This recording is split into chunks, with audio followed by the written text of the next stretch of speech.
नमस्कार, Sunstar TV में आप सभी का स्वागत है। मैं हूं आपके साथ कंचन। नजर डालेंगे आज की टॉप 5 खबरों पर। यूपी में चुनाव का माहौल शुरू है और इसी चुनाव के माहौल के साथ ही समाजवादी पार्टी अब ब्राह्मण वोटों को साधने की नीति में लगी है और इसी नीति के चलते 5 अगस्त को प्रबुद्ध सम्मेलन का आयोजन भी किया गया है। खबर यूपी के बलिया से है, जहां मतदाताओं को रिझाने के लिए जाति समीकरण को साधने की कोशिश की जा रही है। वहीं बसपा के बाद अब समाजवादी पार्टी भी ब्राह्मण वोट साधना चाहती है, जिसको लेकर आगामी 5 अगस्त को बलिया में प्रबुद्ध वर्ग सम्मेलन कर ब्राह्मणों को अपने पाले में करने की कोशिश करेगी। सपा का प्रबुद्ध वर्ग सम्मेलन छोटे लोहिया के नाम से मशहूर समाजवादी नेता जनेश्वर मिश्र की जयंती के मौके पर होगा। इस सम्मेलन के जरिए जनेश्वर मिश्र के कार्यों और उपलब्धियों को जन जन तक पहुंचाया जाएगा। उसको सजा मिलेगी या छूट जाएगी। ठीक, वो वकील केस ही लड़ता है, तो व्यक्तिगत उनका न केस लड़ने जा रहे हैं। उन्होंने ऐलान तो नहीं किया है कि हमारे जिला मुख्यालय पर हमारे समाज के लोग या हमारे संगठन के लोग जो अधिवक्ता हैं, जिले से लेकर करके और हाई कोर्ट और सुप्रीम कोर्ट तक, वो ब्राह्मणों की केस को जो है बिना पैसा के लड़ेंगे। उन्होंने तो अपने को हाईलाइट करने के लिए सिर्फ एक व्यक्ति के केस लड़ने का चर्चा किया है। क्या आप मान रहे हैं कि वो ब्राह्मणों को रिझाने के लिए वो राजनीति कर रहे हैं? ब्राह्मण उनको जान चुका है। सतीश मिश्रा जी के विषय में ब्राह्मण जान चुका है।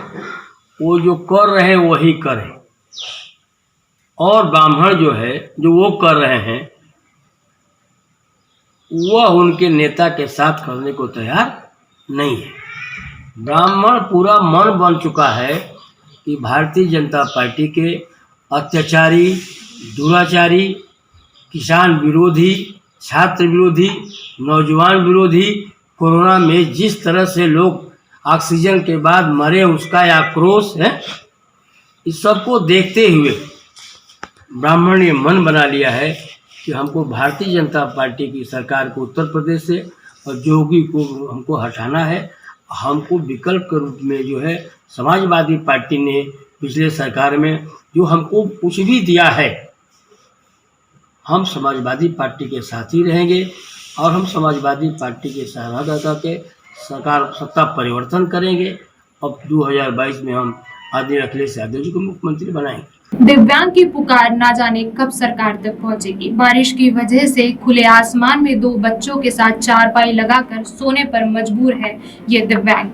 कानपुर में एक दिव्यांग की कहानी आपको भावुक कर देगी, जिसे न प्रशासन की मदद मिली और न ही सरकारी योजना का कोई लाभ। दरअसल रसूलाबाद तहसील क्षेत्र के थानापुरवा गांव में एक दिव्यांग रोहन पाल अपने 2 बच्चों के साथ झोपड़ी में रहने को मजबूर है, लेकिन बारिश के चलते दिव्यांग की झोपड़ी टपकने लगी तो दिव्यांग अपने बच्चों के साथ खुले आसमान में चारपाई डालकर रहने को मजबूर है।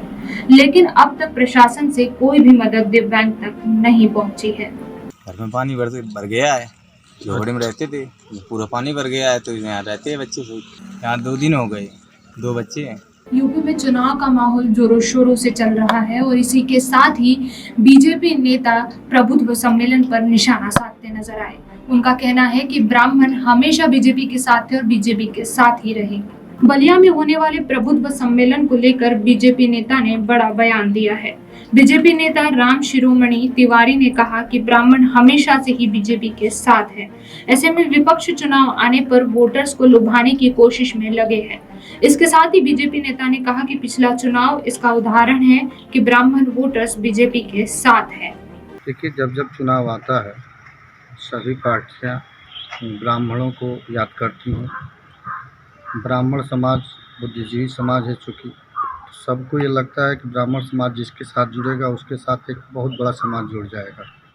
इसलिए सब पार्टियां वोट के चक्कर में ब्राह्मणों को जोड़ने का प्रयास करती है, लेकिन बलिया का ब्राह्मण भारतीय जनता पार्टी के साथ हमेशा रहा है और हमें पूर्ण विश्वास है कि इस भी चुनाव में बलिया का ब्राह्मण समाज भारतीय जनता पार्टी के ही साथ रहेगा। आजम खान के समर्थन में आई पीस पार्टी के प्रवक्ता शादाब चौहान ने कहा कि आजम खान की रिहाई नहीं होने के पीछे योगी और अखिलेश का हाथ है। दोनों साथ मिल चुके हैं, इस वजह से आजम खान की रिहाई नहीं हो पा रही है। खबर मुरादाबाद से है, जहां एक तरफ बसपा ब्राह्मणों को साधने की कोशिश में है, वहीं दूसरी तरफ समाजवादी पार्टी परशुराम की प्रतिमा लगाने की बात कर रही है। इन दोनों राजनीतिक दलों को पीछे छोड़ते हुए अब पीस पार्टी 2 कदम आगे निकल चुकी है।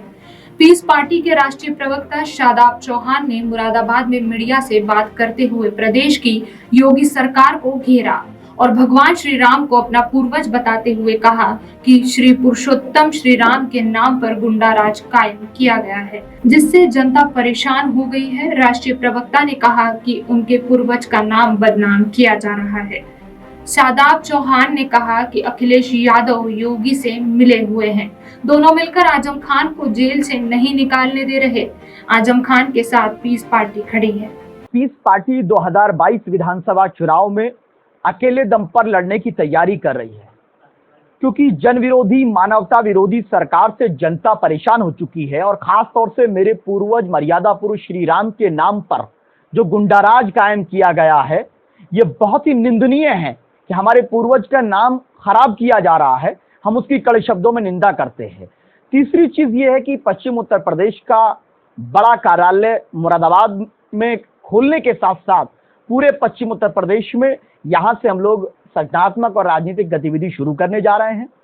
साथ ही साथ लगभग 258 सीट पर हम लोग संगठनात्मक कार्य पूर्ण करके आगे बढ़ रहे हैं और हमारा लक्ष्य है कि मानवतावादी सरकार बने और भारतीय जनता पार्टी की जन विरोधी सरकार उत्तर प्रदेश से जाए, लेकिन इसके लिए राजनीतिक हिस्सेदारी के बिना ये मुमकिन नहीं होगा। पीस पार्टी जब अखिलेश यादव जी के साथ 2018 अलायंस में थी तो हमने गोरखपुर में योगी जी की सीट को हरा दिया था, ये पीस पार्टी की ताकत थी। और अभी उपचुनाव बुलंदशहर में हुआ तो सपा और आरएलडी गठबंधन मात्र 7,000 वोट पाया। ये इस बात का सबूत है कि हमारे बिना कोई गठबंधन पूरा नहीं। आजम खान साहब के साथ जो किया जा रहा है वो सब देख रहे हैं कि अखिलेश जी और योगी जी मिल करके आजम खान साहब को बलि का बकरा बना रहे हैं। इन तमाम मुद्दों को लेकर जनता के हम लोग चुनाव में आ रहे हैं और मजबूती से चुनाव अकेले दम पर लड़ेंगे। 97,000 पदों पर शिक्षा भर्ती की मांग को लेकर अभ्यर्थियों ने बीजेपी कार्यालय पर घेराव किया। लखनऊ में 97,000 नई शिक्षा भर्ती की मांग को लेकर अभ्यर्थियों ने जमकर प्रदर्शन किया और बीजेपी कार्यालय पहुंचकर अभ्यर्थियों ने बीजेपी कार्यालय का घेराव किया। हालांकि इस दौरान पुलिस के साथ अभ्यर्थियों की तीखी नोकझोंक देखने मिली। सैकड़ों की संख्या में अभ्यर्थियों ने कार्यालय पर सरकार से नई शिक्षा भर्ती के लिए मांग की। इस दौरान अभ्यर्थियों ने चेतावनी देते हुए कहा कि जब तक ठोस आश्वासन नहीं मिलेगा तब तक प्रदर्शन जारी रहेगा। ये थी आज की टॉप 5 खबरें। ऐसी ही अन्य खबरों के लिए देखते रहिए सनस्टार टीवी। धन्यवाद।